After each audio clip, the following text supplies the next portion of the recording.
करवा चौथ की कथा कुछ इस प्रकार है। 7 भाइयों की लाडली बहन जिसका नाम करवा था।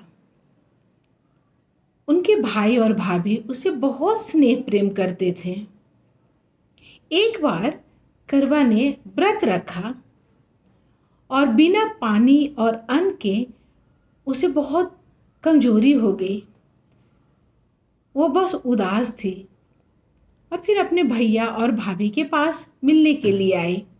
भाइयों ने जब अपनी बहन को उदास देखा और चेहरा सूखा हुआ देखा तो उसने पूछा, क्या बात है, आज तुम इतने दुखी क्यों हो?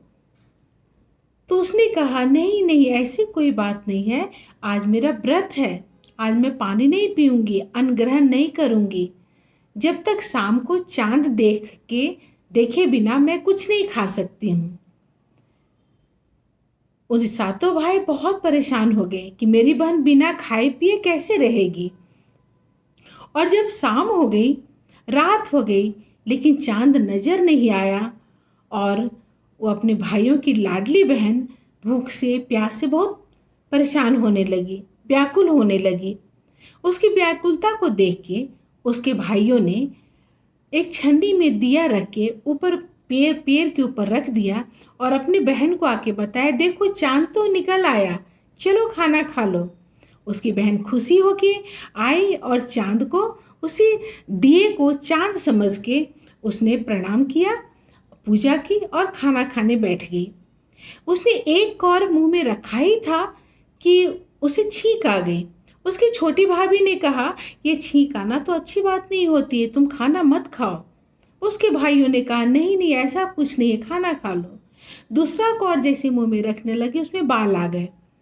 भाभी ने मना किया, तुम खाना मत खाओ, ये सही नहीं है, छींक आना, बाल निकलना। बट अब उसके भाइयों ने कहा कि नहीं नहीं, खाना खा लो। और उसने खाना खा लिया। खाना खाते ही उसे एक समाचार आया कि उसे पति की मृत्यु हो गई है।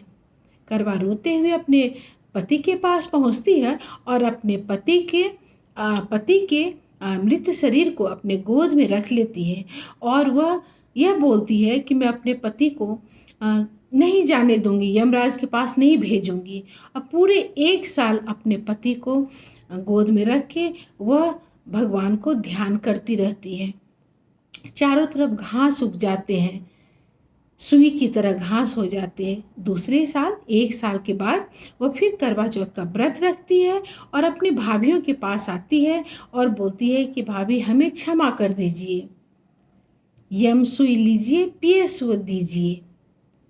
और अपनी ननद की परेशानी को देख के और उसके पूजा और श्रद्धा को देख के, अपने पति के प्रति प्रेम देख के उसकी भाभी, छोटी भाभी, सभी भाभी मिलके उसको क्षमा कर देती है, अपने श्राप को वापस ले लेती है और उसके पति जिंदा हो जाते हैं। तभी से सभी सुहागनें करवा चौथ की व्रत करती हैं, करवा माता की पूजा करती हैं। अपनी सुहाग की रक्षा के लिए, सुहाग की लंबी उम्र के लिए करवा चौथ की व्रत की जाती है। और सभी सुहागनें एक दूसरे को सुहाग बांटती हैं और अपनी सुहाग की रक्षा के लिए करवा माता का पूजा करती हैं, चांद की पूजा करती हैं। तो मैं भी करवा माता से ही प्रार्थना करती हूँ, आप सबकी सुहाग बनी रहे, आपकी गोद भरी रहे, आप अपने परिवार के साथ सदा खुश रहें, स्वस्थ रहें। बोलो करवा माता की जय। सबकी सुहाग की रक्षा करने वाली करवा माता की जय।